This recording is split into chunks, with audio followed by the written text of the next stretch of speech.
Bonjour, nous sommes à l'IRCE, l'Institut régional des chefs d'entreprise à Aix-en-Provence, et nous allons parler aujourd'hui des indicateurs extra-financiers avec deux spécialistes de ces questions. Bonjour Christine Serrato, vous êtes directrice du pôle dispositifs régionaux de Small Capital, et à vos côtés Régine Ferraud qui représente Inofi, spécialiste du financement.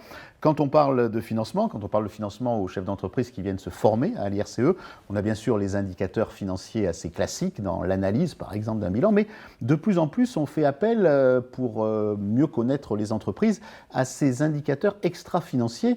Alors on va vous demander ce que sont les indicateurs extra-financiers, mais je vais vous proposer d'abord Christine de nous présenter l'activité de Small Capital et les responsabilités que vous y exercez. Très bien.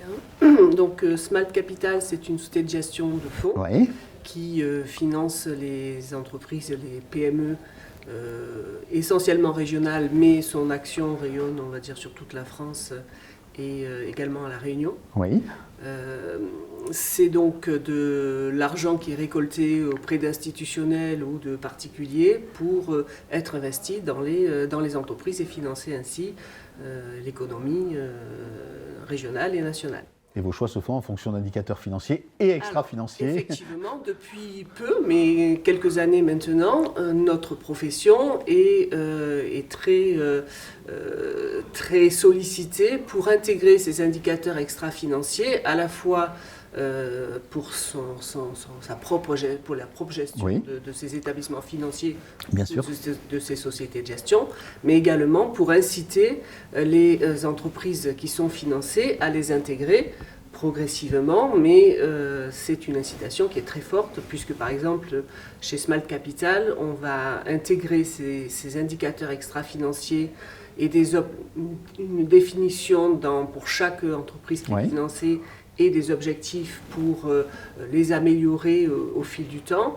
On intègre ça dans les pactes d'associés qui sont signés avec les associés majoritaires de ces entreprises. Et ça engage l'ensemble des actionnaires.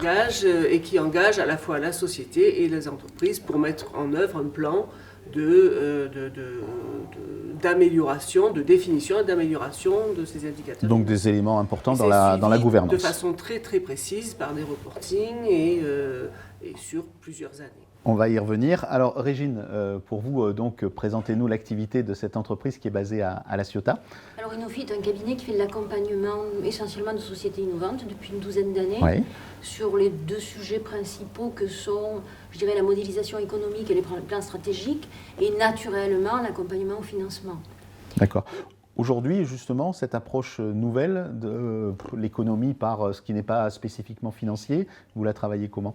Alors déjà, pour moi, ça a été une première recherche de sens dans mon métier, parce que bon, les finances, c'est sympa, mais les indicateurs financiers aussi, mais je trouvais que c'était un peu court au bout d'un certain temps. Et donc ça a été une manière de me rapprocher d'un domaine qui était plus porteur de sens que ne l'était purement la finance.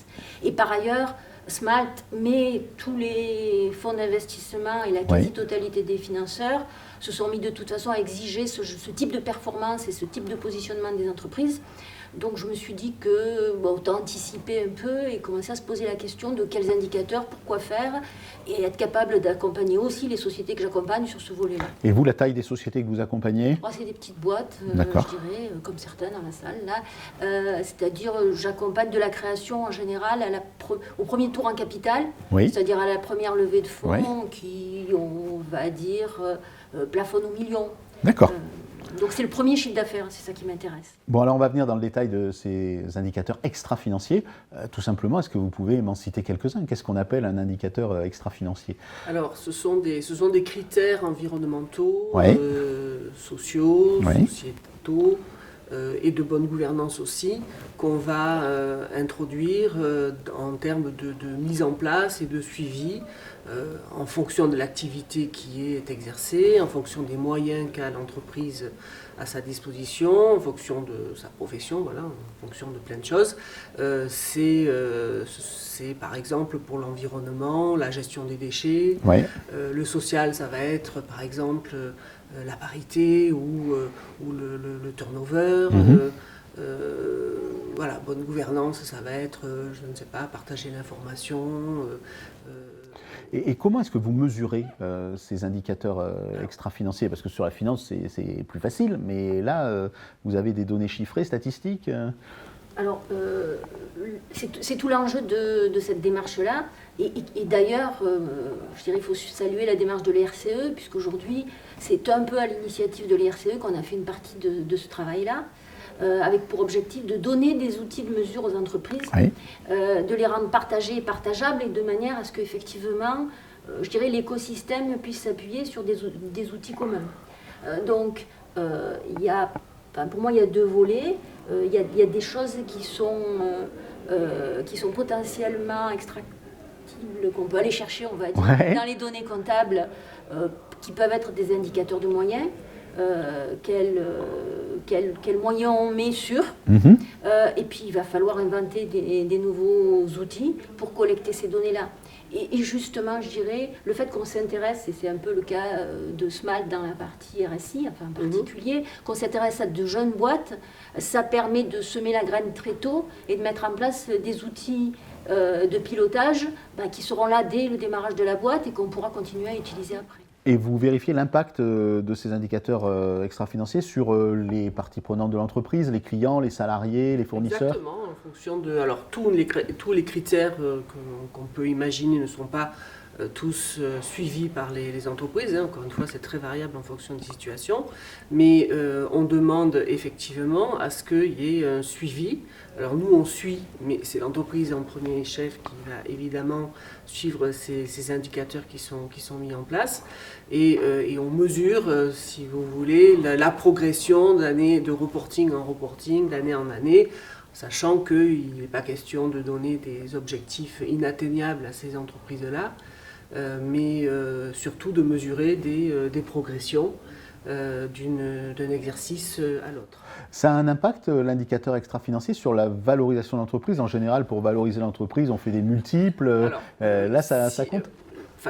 D'une façon générale, ce qu'on sait déjà, c'est que la gestion de ces indicateurs extra-financiers, ça va devenir, si ce ne l'est déjà, un avantage concurrentiel. D'accord. Ouais. C'est un passage obligé désormais, ça s'invite progressivement dans la vie des entreprises, mais ce n'est pas pour rien. Hein. Ouais. Ça leur donne accès à des financements de plus en plus, à la fois parce que, en quelque sorte, les financiers sont tenus de le faire, mais les collectivités comme la région avec qui nous travaillons beaucoup, ouais. par exemple, devient moteur là-dedans. Et va obliger, en gros, le discours c'est de dire on ne va financer que les entreprises qui sont dans cette logique-là, donc ça devient stratégique. Et à partir du moment où ça devient stratégique... pour les petites entreprises, c'est d'autant plus stratégique parce qu'il y a ce côté comparaison entre ceux qui respectent des indicateurs extra-financiers et ceux qui n'ont pas encore pensé, parce que la petite boîte, elle n'a pas forcément toutes les équipes pour s'occuper de ça. Complètement. Alors déjà, effectivement, il y a un côté compétition dans l'accès au financement, ouais. de ceux qui ont pensé, qui ont mis en place, et puis je dirais, qui montrent qu'ils s'inscrivent dans cette logique-là. Mais par rapport à l'impact, il y a une étude qui était sortie il y a 3-4 ans, dont je ne me rappelle plus l'origine, qui est une étude américaine, qui démontrait que sur l'aspect sociétal, la mixité, je dirais que ce soit la parité homme-femme et l'échelle d'âge dans une organisation, ouais. avait un impact, avec une corrélation, non pas un impact, une corrélation assez forte aux performances économiques. D'accord. Donc effectivement, je pense qu'on n'est pas encore prêt à mesurer ce type d'impact, mais il commence à y avoir des pistes sérieuses qui montrent que non seulement ça n'impacte pas négativement, mais que c'est effectivement un atout. Et votre rôle de conseil, vous l'exercez comment sur ces indicateurs extra-financiers? Alors, c'est un dialogue qui est ouvert dès le début, hein, dès le début des premières confrontations avec l'entreprise, quand elle nous présente son projet, etc. On fait un premier bilan, entre guillemets, de ce qui est fait déjà, parce que il y a quand même des entreprises et des chefs d'entreprise qui sont déjà sensibilisés de plus en plus à ces sujets. Hein, donc, il y a déjà des choses qui sont faites souvent dans les entreprises. Après, il y a un diagnostic qui va être fait pour définir les critères qui sont les plus pertinents à suivre par rapport au contexte de cette société. Et après,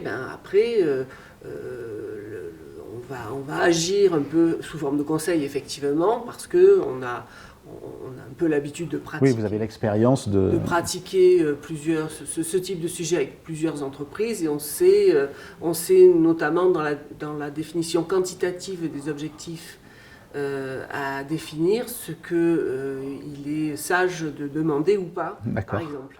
Mais en général, le financier ne s'implique pas dans la gestion de l'entreprise. Est-ce qu'avec ces indicateurs extra-financiers, vous êtes obligé de temps en temps de dire à vos clients il vaudrait mieux que cette activité-là, elle n'est pas tout à fait dans les fourches du développement durable, vous l'abandonniez, vous la mettiez de côté Alors, en ce qui me concerne, et jusqu'à maintenant, je pense que cette démarche-là, elle est essentiellement adoptée par des entreprises qui ont déjà une fibre RSE, on va dire. Ouais. Et donc, il y a une donc démarche, responsabilité sociale ou sociétale des entreprises. Voilà. Et qui ont une démarche positive par rapport au sujet. Donc le dialogue, il est facile à installer.